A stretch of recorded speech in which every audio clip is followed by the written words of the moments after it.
Hey guys, welcome to Digital Digest, and in this video I'm going to show you how to unmute on Google Meet. So to do that, head on to your browser, and once you're here, just head on to Google Meet.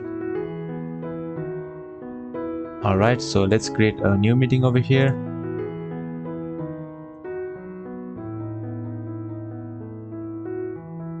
Alright, let's copy this link over here and open it in our another browser. Alright, so we have joined this meeting. I'm just going to continue without my microphone and camera. Alright, enter our name and then ask to join. Alright, over here let's accept this. Alright, so if you want to unmute, all you have to do is click on this unmute button and it will ask you for the permission to use your microphone. Just allow this and there you go.